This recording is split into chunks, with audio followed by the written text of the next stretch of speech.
Amanecía y el nuevo sol pintaba de oro las ondas de un mar tranquilo. Chapoteaba un pesquero a 1 kilómetro de la costa cuando de pronto rasgó el aire la voz llamando a la bandada de la comida y una multitud de 1000 gaviotas se aglomeró para regatear y luchar por cada pizca de pintaza. Comenzaba otro día de ajetreos, pero alejando y solitario, más allá de barcas y playas, estaba practicando Juan Salvador Gaviota. A 30 metros de altura, bajo sus pies palmeados, alzó su pico y se esforzó por mantener en sus alas esa dolorosa y difícil torsión requerida para lograr a un nuevo pausado. Aminoró su velocidad hasta que el viento no fue más que un susurro en su cara, hasta que el océano pareció detenerse allá abajo. Entrenó unos ojos en feroz concentración, contuvo el aliento y forzó aquella torsión un solo centímetro más. Se atascó y cayó. Las gaviotas, como es bien sabido, nunca se atascan, nunca se detienen. Detenerse en medio del vuelo es para aquellas vergüenza y es deshonor. Pero Juan Salvador Gaviota, sin avergonzarse y al extender otra vez sus alas en aquella temblorosa y ardua torsión, parando y atascándose de nuevo, no era un pájaro cualquiera. La mayoría de las gaviotas no se molestan en aprender sino las normas de vuelo más elementales, como ir y volver entre la playa y comida. Para la mayoría de las gaviotas no es volar lo que importa, sino comer. Para esta gaviota, sin embargo, no era comer lo que le importaba, sino volar. Más que nada en el mundo, Juan Salvador Gaviota amaba volar.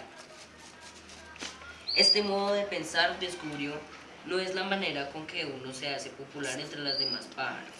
Hasta sus padres se desilusionaron al ver que Juan pasarse días enteros solo haciendo cientos de planeos a baja altura, experimentando, no comprendía por qué. Por ejemplo, cuando volaba sobre el agua a alturas inferiores a la mitad de la envergadura de sus alas, podía que... espere.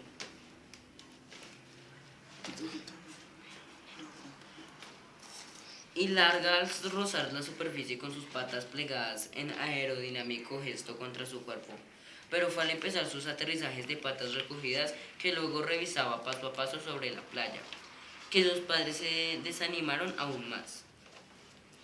¿Por qué, Juan? ¿Por qué?, preguntaba su madre. ¿Por qué te resulta tan difícil ser como el resto de la bandada, Juan? ¿Por qué no dejas los vuelos rasantes a los pelícanos y a los albaratos? ¿Por qué no comes? Hijo, ya no eres más que un hueso y plumas. No me importa ser solo un hueso y plumas, mamá. Solo pretendo saber qué puedo hacer en el aire que no. Nada más, solo deseo saber. Mira, Juan, dijo su padre con cierta ternura. El invierno está cerca, habrá pocos barcos y los peces de superficie se habrán ido a las profundidades. Si quieres estudiar, estudia sobre la comida y cómo conseguirlo. Esto de volar es muy bonito, pero no puedes comerte un pláneo, ¿sabes? No olvides, la razón de volar es comer.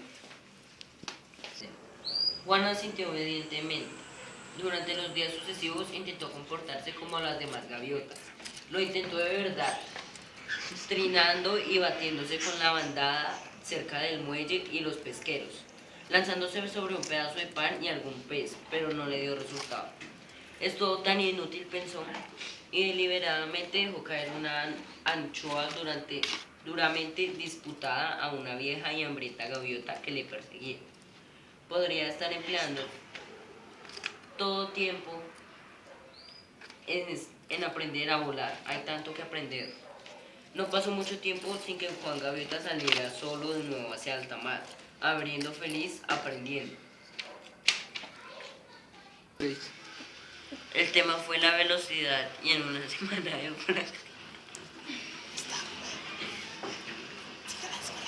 semana de prácticas había aprendido más acerca de la velocidad que la más veloz gaviota. El tema fue la velocidad y en una semana de prácticas había aprendido más acerca de la velocidad que la más veloz de las gaviotas. A una altura de 300 metros,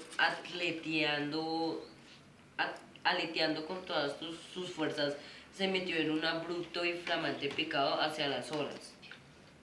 Y aprendió por qué las gaviotas no hacen abruptos y flamantes pecados. En solo 6 segundos voló a 100 kilómetros por hora de velocidad, a la cual el ala levantaba a empezar a ceder. Una vez tras otra le sucedió lo mismo. A pesar de todo su cuidado, trabajando al máximo de su habilidad, perdía el control a alta velocidad. Subía a 300 metros, pero primero con todas sus fuerzas hacia arriba, luego inclinándose hasta lograr un picado vertical.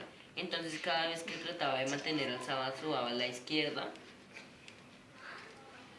giraba violentamente hacia ese lado y al tratar de levantar su derecha para equilibrarse entraba como un rayo en descontrolada barrera.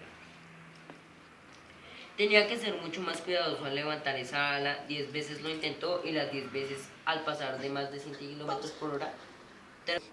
Empapado pensó al fin que la clave debía mantener las alas quietas a alta caída.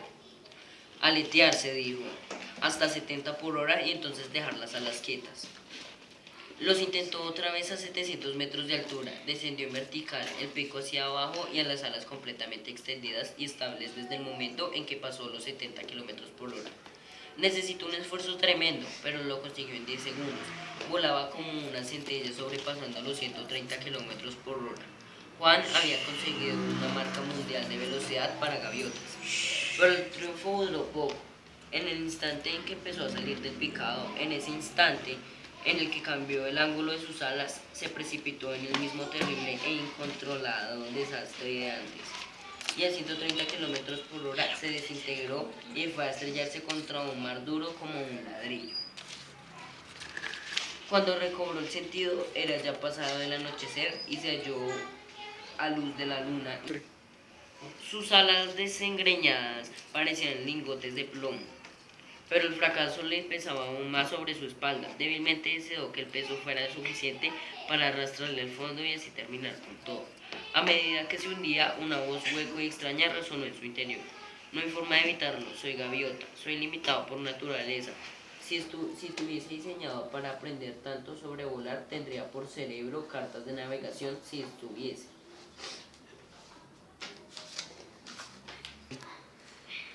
Se encontró mejor por su decisión de ser como otro cualquiera de la bandada. Ahora no habría nada que le atara a la fuerza que le impulsara a aprender. No habría más desafíos ni fracasos y le resultó grato dejar ya de pensar y volar en la oscuridad hacia las luces de la plaza. La oscuridad, exclamó, alarmada la hueca voz. Las gaviotas nunca vuelan en la oscuridad. Juan no estaba alerta para escuchar. Es grato, pensó. La luna y las luces centellando con el agua, trazando luminosos senderos en la oscuridad, y todo tan pacífico y sereno. Desciende, las gaviotas nunca vuelan en la oscuridad. Si hubieras nacido para volar en la oscuridad, tendrías ojos de búho. Tendrías por cerebro cartas de navegación. Tendrías las alas cortadas de un halcón. Allí en la noche, a 30 metros de altura, Juan Salvador Gaviota parpadeó sus dolores. Sus resoluciones se esfumaron. Alas cortas de un halcón. Esta es la solución. Que neció es ir. No necesito más que un ala muy pequeñita. No necesito más que volar la parte mayor de mis alas y volar con los extremos. Alas cortas. Subió a 700 metros sobre el negro del mar y sin pensar por un momento en el fracaso o en la muerte, pegó fuertemente las antealas. Su cuerpo dejó solamente los afilados extremos asomados como dagas en el viento y cayó en picado vertical. El viento azotó la cabeza con un